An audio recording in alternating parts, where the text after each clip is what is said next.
Beat Hegseth, அமெரிக்காவினுடைய beat Hegseth அவர்கள் இன்னைக்கு ஒரே ஒரு வார்த்தையை சொல்கிறார். அந்த மனுஷன் சொன்ன வார்த்தையை கேட்ட உடனே டமார்னு நெஞ்செல்லாம் வெடிச்சிருச்சு. ஏய் என்னையா இது இப்படியே பேசிக்கிட்டே இருக்கீங்க, யாருன்னு சொல்லி ஃபஸ்ட்டு செகண்டு அப்படிங்கிற அந்த ஏதாவது ஒன்றுக்கு வாங்க, பீஸ் டீலுக்கு வாங்க அப்படிங்கிற மாதிரி பல நபர்களுடைய குமரல்கள் இருந்தது என்பது குறிப்பிடத்தக்கது. அப்படி என்ன அந்த மனுஷன் சொன்னார்? அதன் பிறகு பிரிக்ஸில் அடுத்ததாக ஈரான் நம்ம வங்கியில் சேர போகிறாங்க அப்படின்னு சொல்லக்கூடிய தகவல் வெளியாகி இருக்கிறதே, அதனுடைய உண்மைத்தன்மை என்ன? இந்த ட்ரூத் சோஷியல் மீடியா இருக்குது பார்த்தீங்களா, ட்ரம்ப் அவர்களுடையது, அதனுடைய ஏபிஐ ஒன்று ரிலீஸ் பண்ண போகிறாராமே. 1 கோடி ரூபாய் கொடுத்து அதில் நாம் என்ன செய்யணுமா, பயனாளியாக மாற வேண்டும் அப்படின்னு சொல்லி ட்ரம்ப் அவர்கள் கேட்டிருக்காரு. அதனுடைய உண்மைத்தன்மை என்ன அப்படிங்கிற எல்லா விவரத்தையும் இந்த ஒரு பதிவில் பார்க்க போகிறோம். ரொம்ப முக்கியமான பதிவு, எல்லாத்தையும் பார்த்துடலாமா?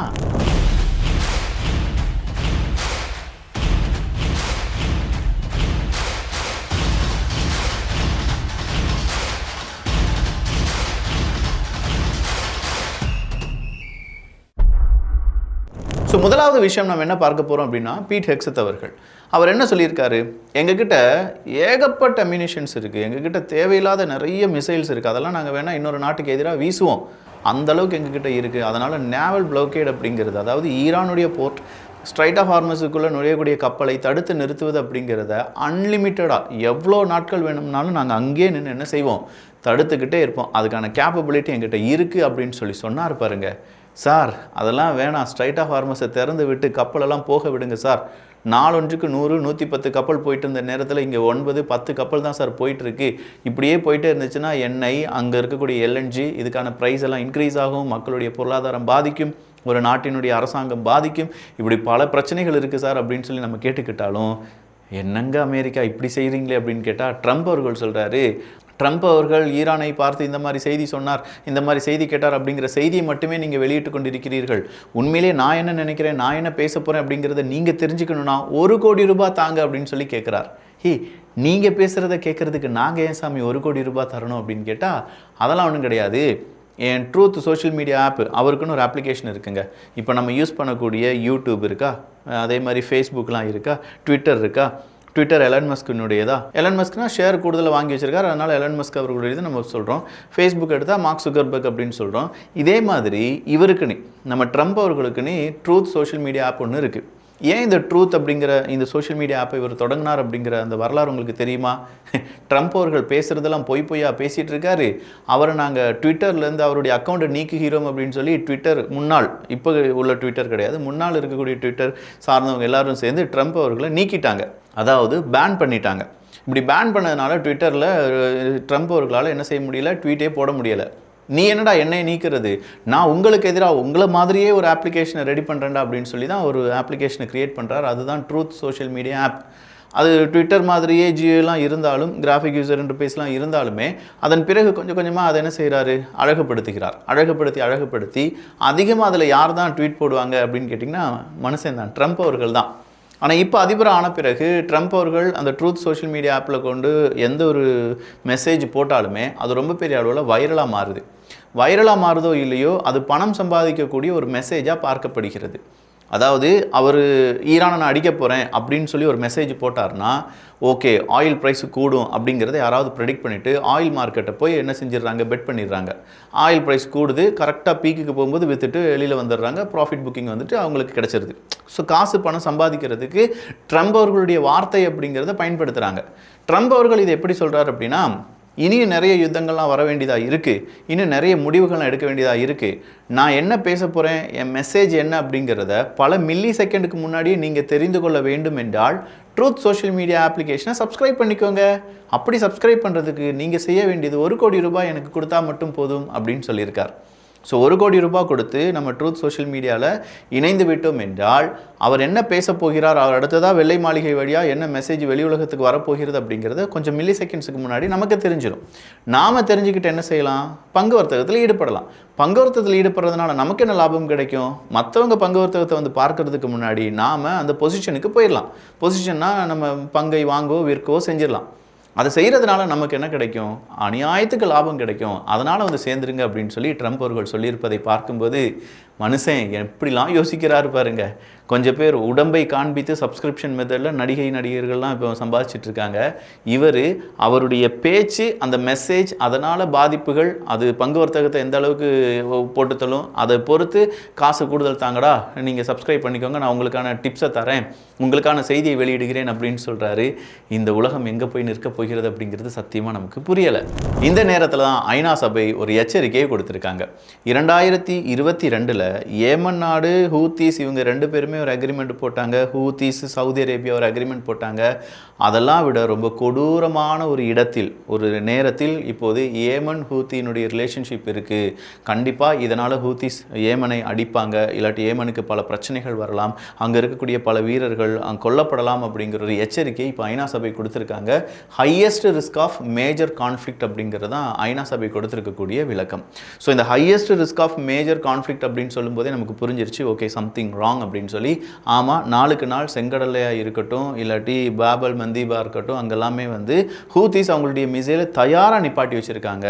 அப்படி நிப்பாட்டி வச்சிருக்கிறதுனால சவுதி அரேபியாவை நோக்கி செல்லக்கூடிய கப்பல்களும், சவுதி அரேபியாவிலிருந்து பிற நாடுகளுக்கு வர வேண்டிய கப்பல்களும் தடுத்து நிறுத்தப்படுகிறது. சில கப்பல் என்ன செய்யப்படுகிறது, சுட்டு வீழ்த்தப்படுகிறது அப்படிங்கிற செய்தியும் வெளியானது. திடுதிப்புனி அடுத்ததாக ஒரு செய்தி பார்த்தேன், ஒமன் நாட்டில் ஒரு கப்பல் எண்ணெய் அப்படிங்கிறத கொட்டிக்கிட்டே இருக்குது அப்படின்னு சொல்லி.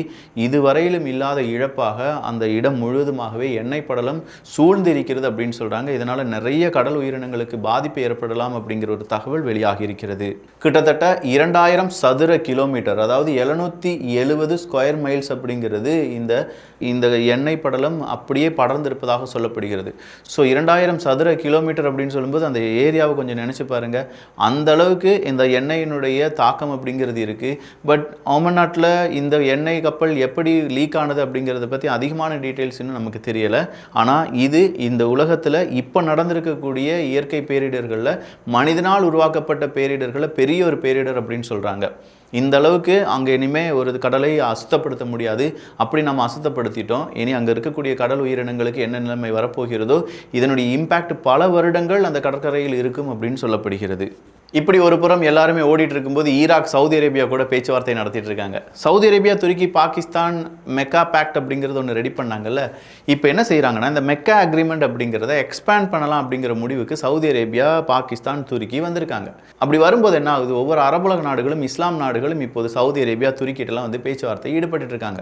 நானும் இதில் ஜாயின் பண்ணட்டா, இதில் ஜாயின் பண்ணதுனால நமக்கு என்ன லாபம் கிடைக்கும், என்ன நஷ்டம் கிடைக்கும், அமெரிக்காவை நம்ம ரொம்ப பெரிய அளவில் பகைக்க வேண்டியதாக இருக்குமா, அப்படி இல்லை நாம் நம்முடைய இராணுவத்தை உருவாக்கிடலாமா, மேற்குலக நாடுகள் மாதிரி நமக்கான நேட்டோவாக இது மாறுமா அப்படின்னு சொல்லி பல கேள்விகள் கேட்டுட்ருக்காங்க. அந்த கேள்விகளுக்கெல்லாம் விடை கிடைக்கும் போது கண்டிப்பாக இந்த மெக்கா அக்ரிமெண்ட் அப்படிங்கிறது இன்னும் எக்ஸ்பேண்ட் ஆகும். இதில் பல அரபுலக நாடுகள் சேர்வார்கள் அப்படிங்கிறத துருக்கி, பாகிஸ்தான்லாம் சொன்னாங்க. அதே மாதிரியே இது நடந்துட்டுருக்கு என்பதும் குறிப்பிடத்தக்கது. சரி, போன மாதம்லாம் துருக்கிக்கு நம்ம ட்ரம்ப் அவர்கள் போயிருந்தார்ல, அப்படி போனதை இன்றைக்கி மார்க் பண்ணியிருக்காங்க ஈரான். எதுக்காக மார்க் பண்ணியிருக்காங்க அப்படின்னா, அவர் அவருடைய விமானத்தை நடுவில் வச்சு மாற்றினார், அது ஸ்வாப் பண்ணார். எதுக்காக அப்படின்னு கேட்டால், இல்லை ஈரானுடைய ஆயுதங்கள், மிசைல் ஏதாவது அந்த விமானத்தை தாக்கிவிடும் அப்படிங்கிற ஒரு அச்சம் காரணமாகத்தான் ட்ரம்ப் அவர்கள் அவருடைய விமானத்தை மாற்றினார். எனவே எங்களுடைய ஆயுதங்களுக்கு இப்போதும் பவர் இருக்குது, இப்போதும் பயம் இருக்குது, அமெரிக்கா எங்களை பார்த்து பயப்படுது அப்படிங்கிறதுக்கு இதுவே மிகப்பெரிய உதாரணம் அப்படின்னு சொல்லி இன்றைக்கி ஈரான் என்ன செஞ்சிட்டாங்க, ட்ரம்ப் அவர்களை போட்டு வருன்னு வறுத்தெடுத்துட்டு இருந்தாங்க. இந்த நேரம் ட்ரம்ப் அவர்களும் திருப்பி ஈரானை பார்த்து, எங்களுக்கு பயந்துக்கிட்டு தான் நீங்கள் பேச்சுவார்த்தைக்கு வந்துட்டுருக்கீங்க, உங்களுக்கு நாங்கள் பயப்படலை, எங்களுக்கு தான் நீங்கள் எப்போதுமே பயந்து இருக்க வேண்டும் அப்படிங்கிற கருத்துக்கள் எல்லாமே தெரிவித்திருந்தார். அடுத்ததாக ட்ரம்ப் அவர்கள் இன்னொரு வார்த்தை சொல்லிட்டார், Strait of Hormuz full control எங்ககிட்ட தான் இருக்குன்னு சொல்லி. ஃபுல் கண்ட்ரோல் உங்ககிட்ட தான் இருக்குன்னு சொல்கிறதே பெரிய பொய் அப்படின்னு சொல்லி ஈரான் அதற்கு கவுண்டர் கொடுத்துட்டாங்க. அப்போ ஸ்ட்ரைட் ஆஃப் ஹார்மஸ் அப்படிங்கிறது யாருடைய கண்ட்ரோலில் இருக்குது அப்படிங்கிறதே உலக நாடுகளுக்கு ஒரு பெரிய கொஸ்டின் மார்க்கு தான். அந்த சொப்பன சுந்தரி அப்படின்னு சொல்லி ஒரு வச்சுருப்பாங்க, அந்த வண்டி வச்சிருக்கிறது யார் அப்படின்னு சொல்லி கேட்பாங்கல்ல, அதே மாதிரி தான் இருக்குது. ஸ்ட்ரைட் ஆஃப் ஹார்மஸ் யாருடைய கண்ட்ரோலில் இருக்குது அப்படிங்கிறது இன்னும் பெரிய அளவில் கேள்வி தான். ஸோ அமெரிக்காவை பொறுத்த வரைக்கும் அவங்க கண்ட்ரோலில் இருக்குது, ஈரானை பொறுத்த வரைக்கும் அவங்க கண்ட்ரோலில் இருக்குது. ஆனால் இருக்கிறது ஒரே ஒரு ஸ்ட்ரைட் ஆஃப் ஹார்மஸ் தான் என்பதும் குறிப்பிடத்தக்கது.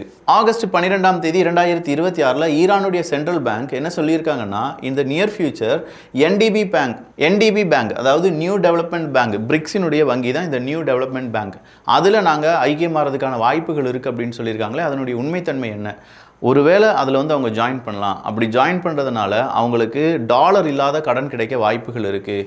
அது மட்டும் இல்லாமல் அமெரிக்காவை எதிர்த்து போராடக்கூடிய ஒரு குரூப் பிரிக்ஸ் நாடுகள் தான். ஸோ அந்த நாடுகளுடைய சப்போர்ட் பெரிய அளவில் அவங்களுக்கு கிடைக்க வாய்ப்புகள் இருக்குது. அது இல்லாமல் அவங்களுடைய இன்ஃப்ராஸ்ட்ரக்சர் ஃபினான்சிங் அவங்களுடைய இன்ஃப்ராஸ்ட்ரக்சரை டெவலப் பண்ண முடியும். ஏன்னா நம்முடைய இந்த நியூ டெவலப்மெண்ட் பேங்க் அப்படிங்கிறது இன்ஃப்ராஸ்ட்ரக்சர் டெவலப்மெண்ட்டுக்காக நிறைய கடன் அப்படிங்கிறத கொடுத்துருக்காங்க பல நாடுகளுக்கு.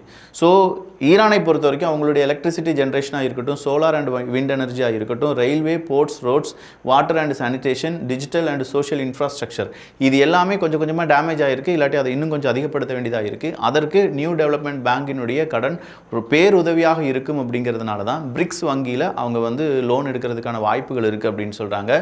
ஒருவேளை பிரிக்ஸ் வங்கியில் ஈரானுக்கான லோன் அப்படிங்கிறத எல்லா நாடுகளும் பிரிக்ஸ் நாடுகள் சேர்ந்து சம்மதித்து விட்டார்கள் என்றால் நேரடியாக அமெரிக்காவினுடைய கோபத்துக்கு பிரிக்ஸ் நாடுகள் அந்த கூட்டமைப்பு உட்படும். அதை எப்படி பிரிக்ஸ் நாடுகள் சமாளிக்க போகிறாங்க அப்படிங்கிறது இன்னொரு கேள்விதான்.